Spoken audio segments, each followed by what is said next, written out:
I'm Lance Lambert. Thanks for tuning in to the Vintage Vehicle Show. We are at the Rodarama Car Show in Puyallup, Washington. This has been around long enough that I'm going to call it a traditional show now.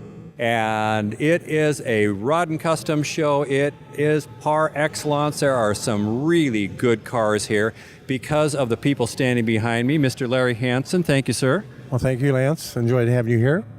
And Linda and Gary Scheibel, you are the team along with Linda, your wife, that have put this together. How did this come together so nicely? Well, we've spent the last year looking for cars, and I think we've got a really good selection of cars this year, and we've had a great crowd, so we're thrilled. It is a great crowd. We got in here, we've got a whole lot of cars to look at and do some interviews and all, but it sure looks like good material out here. What is the cherry on top of the shake here? Well, it's the car right behind you. I tried for a year to get this car to come to our show, and he finally agreed, and here he is, and we're proud to have him. And that's the 23 Ford T-Bucket. Maybe we can get an interview with him later. I hope you can. He's a very nice gentleman. Well, on behalf of the viewers and everybody that's here, thank you very much for putting this show on again, and thank you very much for tuning into the show. If you don't watch the show, we don't have a show, so now let's go take a look at some cars, meet some really nice people, enjoy some great music. Thanks for watching.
Russ Freund, this 23 T-Bucket is so nostalgic but so tasteful, and it looks like absolute perfection for somebody that's into T-Buckets. It doesn't come any better than this. Tell us about it. Well, it's a 1923 Ford Roadster. It's all steel, Ford flathead powered, and kind of built in that early 60s theme. It's so traditional, the flathead, of course. What was the inspiration for this? The 1/8 scale model kits from Monogram from back in the day. And growing up as a kid, my dad had those and has always been into hot rods.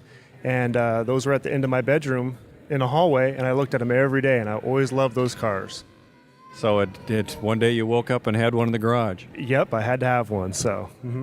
It's really classy. This style is traditional, and sometimes it's kind of in your face a little bit, but this one just really emits class. Well, I try to keep it, kind of subtle in certain aspects, as clean as I possibly can, and just kind of classy. This has been in a lot of shows. You mentioned off camera. How many magazine covers has this been on? 6 or 7. It's your first television appearance, right? Yes. I've seen you driving this. It looks a little bit crowded in there. It's cozy. Yeah, very cozy. When you're at a show like this, the T-Buckets, they were huge back in the 60s, and then they kind of went away. Now they've come back, and this car's been around for, what, 5-6 years? Yeah, 2011 is when I finished it. So maybe you were one of the people, at least in the Northwest here, that got the love going again for it. Do you get anything like that from people? Do they say, oh, so glad to see a T-Bucket? Yeah, I get that. My favorite comment is when they tell me they've seen the car before from the 60s, and I have to tell them, no, it's a fresh build, Yeah. Well, when I approached you about doing an interview, it's because I remember the Toppers Car Club here in Tacoma area back in the 60s. They had one that, at least in my memory, may not have been a reality, but in my memory looked very similar to this, and you walked into their shows on the Armory, and there it was right in front of you, and I walked in, I was like 12 or something, and the Wailers were playing in the background. It was like life did not get any better. Yeah, that's pretty cool. Any advice for anybody that's thinking about doing a T or a throwback to older styling? You just got to jump in and do it. If you don't try, you'll never know. And the flathead in it, what year is that out of? It's a 48 Ford flat motor. And those were 80 horse? I believe so. Yep. All right. Well, thank you very much, Russ. This is an absolutely breathtaking car. Thank you.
Recently, I was at the Portland Roadster Show, and I saw this 27 Ford. It just blew me away. I thought it was so cool and unusual, and the choices are very different.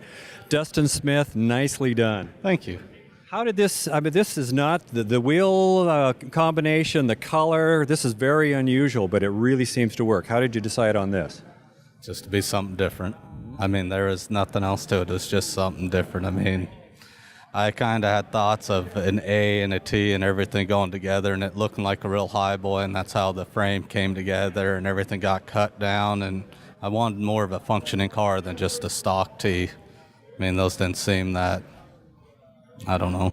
Well, I'm not that knowledgeable on old gow jobs or hop-ups or whatever, but this looks to me like something our grandfathers or my grandfather, your great-grandfather would have been running around with. Yeah, I would think so. I mean, I honestly, it just was a weird idea. It seemed to work. It seemed to go together, and I think it worked out pretty good.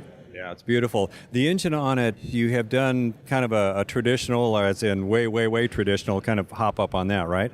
No, it's basically just a stock ground down Model A engine, and it just was cleaned up, and pretty much it's just stock. It's twice the horsepower as like a T motor would be, so. So the motor in this, is it a hot rod motor from back then, or the way they hopped them up back then, or what's in there? It's just a stock Model A engine. I mean, basically the T came with a 20 horsepower motor. I doubled the horsepower putting an A motor in it. I mean, it was about as, I don't know, it was kind of a simple fix to make it more of a drivable, functional car to at least go on the highways and the freeways. So whopping 40 horsepower. Whopping 40 horses. Yeah, you and early Volkswagens. Yeah, basically. So equal of two old Volkswagen motors in there. Yeah, basically. Who are these fine-looking gentlemen you have with you here? Well, this is my youngest brother. This is my youngest son, Ashton. This is Cameron, and this is my oldest boy, Donovan. Speaking of hop-up, you've got the shirt on there. Do you know what that means, that term means? No, I do not. That's what hot rods used to be called before they were hot rods, hop-ups. So what's the coolest thing about having this car in your family? Well, I think it's pretty cool because it's from way before I was born in 1927, and also it's very cool how it's painted. It's very different. We had a black 1948 coupe, and we also had I forgot what year, but it was a yellow pickup truck. And this is very different from all of them. Is this going to end up being yours? Hopefully. How about you? What do you like about this car? It's a roadster. It's a Roadster. How about you? I like it. I just like the color, and I don't know. That'll work. So you must be getting all kinds of, I mean, this is a different car. So what kind of reaction are you getting from people? I get a lot of different reactions. Mainly, they're all good. They're all positive. I don't know. It's kind of a different car. I mean, it's different than your typical hot rod or what people would think as a hot rod. I mean, it looks like something that was built in the 40s to me. One of the indications that this car is really popular is we have to get releases signed by everyone whose car we feature on this and anybody who was with that car. I had to stand in line to get this guy to sign a release because he was signing one with somebody else. So this is making a big splash. And I understand this was you entered this for an Amber Award? Yeah, I brought it to California for the MBR competition. Had a lot of fun. I just went there to have fun. I mean, that's all that's kind of about. America's most beautiful roadster. Yeah. Well, thank you very much, Dustin. This is a really cool car, very different. Thanks for bringing us all something that's just a little bit different. Thank you. Thank you. I'm happy you like it.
Jay and Diane Scow, this is a really special 52 Ford. I saw this at the Portland Roadster Show last weekend. Really, really liked it. I walked through those shows pretty quick and stopped at the cars I like. This one stopped me in my tracks. So tell us about it.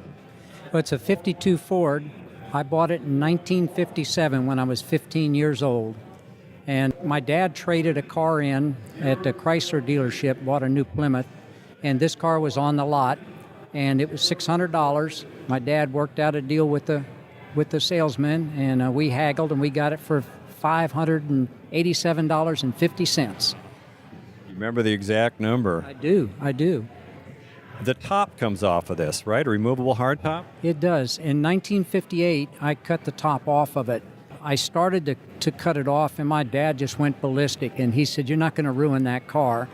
And then after a while, I guess he thought about it, and he said, "Well, that's probably not the way to treat a teenager." He says, "Son, if you want to wait until spring and you still want to do it, then you have my blessing." So the next weekend, I went around the corner to a buddy's house, and we cut it off. The things we do. Yeah. Well, it works really well. It just blends perfectly. How many, 2 people, 3 people to take the top off? 4? Originally, when I had it, I could take it off by myself because it didn't have all the metal in it. Now it's got a glass rear window in it, and it would take 4 people, but we use a lift. You mentioned off camera that you two have been together how long? 43 years this year. So was it this good-looking guy, or was it a good-looking car that got your attention? Well, this car sat for 40 years in our garage, so it wasn't this car that got me. But we went to a high school reunion of his. I listened to the guys talk about hunting through the junkyards for whatever he wanted to do next, but it sounded like they did it 4 months ago, not 40 plus years ago. So as we flew home, I said, "Let's get that car out and get it going." And he said, "Well, I don't really know exactly what to do." And I said, "You tell me it's a time machine that takes you back. You have to do it just like it was in high school." So you saw the passion from the other people at the reunion. I did. Well, I saw his passion, but yet the car just sat. So it was a lengthy 6-year body-off restoration. It's been done 2.5 years. But our children, who at the time both lived in Alaska, were so excited and said, "We're going to be there when Daddy drives that car because we've only ever seen it in a garage just sitting." So it's part of our family, and everybody was very excited. That's really neat. The power plant on this, what's the running gear? In 1961, I found a wrecked 57 Thunderbird, so I was able to buy the 312 engine out of it. And it now has a tricarb setup on it. I worked in a service station at the time, and making $1.25 an hour, and a guy came in, he says, "Hey, I have a tricarb set up for that." So he sold it to me for $75. So you can imagine that's a lot of money back then, making $1.25 an hour, yeah.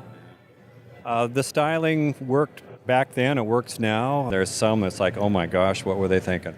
Well, I spent a lot of time when I was supposed to be studying, drawing pictures and sketching the car, and I knew what I wanted. I knew the design I wanted. I wanted the lines to flow just like Henry would have made it. And so many times you see people do customs, and they add something just to be adding something to be different, and the overall picture isn't real pretty.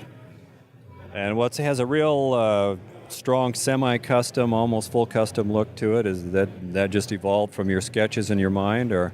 Yes, going to junkyards and seeing different parts and pictures and thinking about it and sketching it and figuring out whether it's going to fit and working with it. And we've had different taillights in the car. We've had Oldsmobile taillights in it. We had 54 Packard taillights in it. Then I got a set of 56 Packard taillights, and I was putting those in and had them mounted upright. And we looked at the profile of the car, and my wife says, "That isn't going to work." And so she said, "Let's try them inverted." So we did that, and I'm real happy with the result. Well, we're real happy with the results. This is an absolutely beautiful 1952 Ford, so thank you very much for being on the Vintage Vehicle Show. Okay, thank you. And 44 years? 43 this year. 43 years, and you're still holding hands. That's right. very nice. Thank you.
Longtime viewers of the show know that this lovely couple have been on the show before, Valerie and Mario Pipkin. We did a whole episode at their collection in south of Seattle, and they always have great cars. And every time I turn around, you have something new. Behind me, if I turn around, is your new, is it a 41 Cadillac? It is, 1941 Series 62 Cadillac.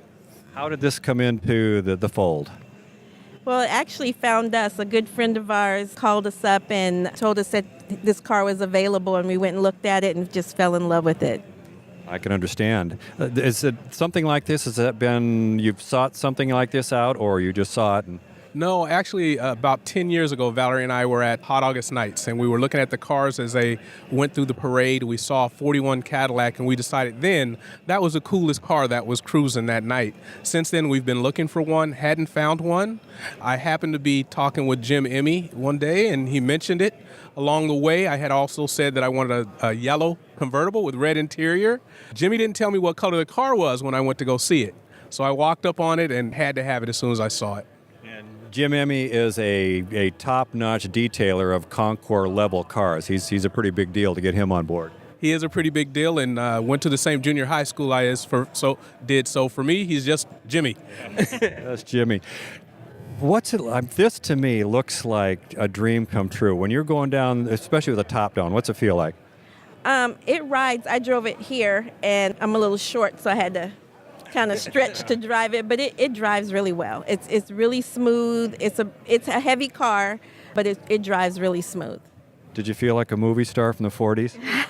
Yes, I did, actually. This kind of a car show, there's a lot of rods and customs here. This is is it actually a true Big C classic? It is, absolutely. Yeah, it's actually a winner from some of the previous classic shows. Yeah. So some Concours wins. Yes. Absolutely. What kind of reaction are you getting from the people here at the show who probably thought they were going to see all, lowered 60s showboats and 50s Chevs and all? What kind of reaction have you got from people? People are loving it. They love both the cars, the Packard and this one. We're getting a lot of good thumbs up and smiles and nice car. Yeah. Enough power in this? What's the motor?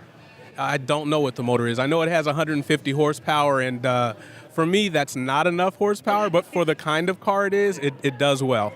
I would think you'd be very sedate and easygoing in this. Yeah, 50 miles an hour on the freeway. I just cruised it here.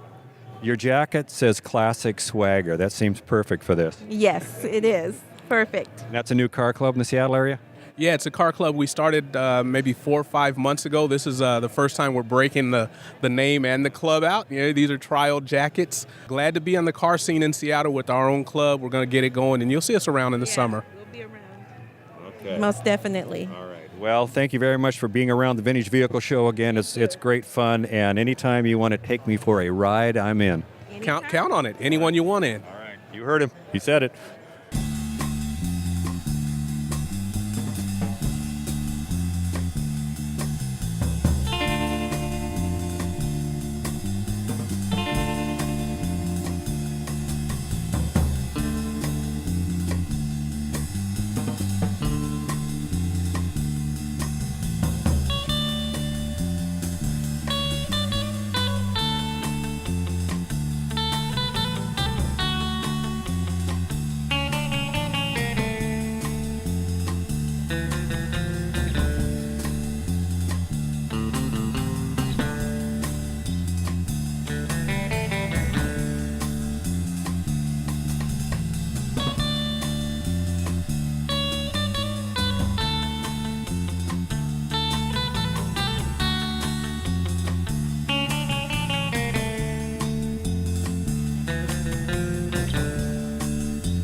Lee Dixon, a 33 Ford Coupe. It's really hard to go wrong with something like that. This is a beautiful car. Tell us about it. Well, we built the car in '97 for my wife. It was for her birthday, and it's been stretched 3 inches. The radiator shell's laid back 2.5 inches. ZZ4, pretty much crate motors, stock. It's got a Curry 9-inch Ford rear end in it. Took us 2 years to build it, and House of Colors, candy purple. It's really purple. Yeah, it's purple, and it was our blend. House of Colors won't claim it because it's not on their chart, because we did some of our own mixing. 33 Ford, was that on your radar for a long time, or you just were inspired one day? Yeah, 33 Ford Coupes and 32 Ford Coupes have always been one of my favorite cars, and we found this one that had been started by another person, and we bought it and finished it. Is what we did. So. Are you a longtime car guy? You grew up, reading the little books and all that? And, yeah, built stuff in high school and all after high school and all my life. What do you think it is that 28 through 36 Ford Coupes have always been? Of course, 32, everybody identifies with that because it's such a icon. Right. And 33, they got kind of sleek. What do you think it is about those years that sets everybody's heart a pitter-patting? I talked to my dad just last week about this because we went and looked at a 32 Ford Roadster, and my dad said that 32 Ford Roadsters, when he was a kid in high school, that was what everybody wanted back then, and that was in the 30s. But yeah, he was telling me the 32 Fords were hot back then, and so they've just always been the icon for the hot rods. The Rodarama, this is such a big deal car show. I think this is the third or fourth year.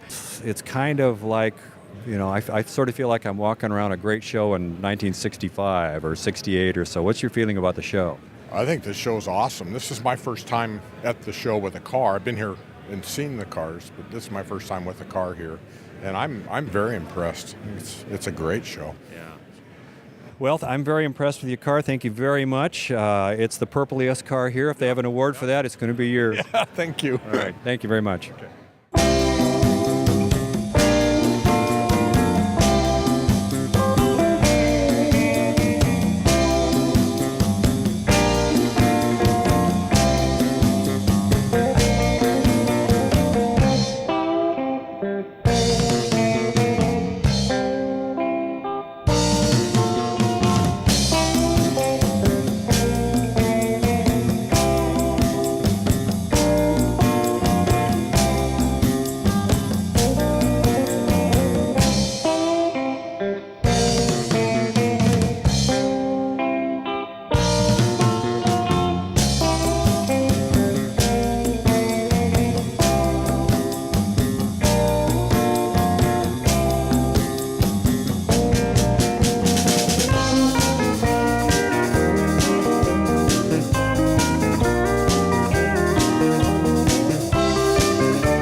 What a great time we've had here at the Rodarama Car Show. Great people, great cars. A great big thank you to Larry Hansen and Linda Hansen and Gary and Linda Scheibel. If it wasn't for them, this show would not exist. It is so much fun here, and the Vintage Vehicle Show wouldn't exist if it wasn't for you. So thanks for watching, and until next time, we'll see you then. Bye-bye.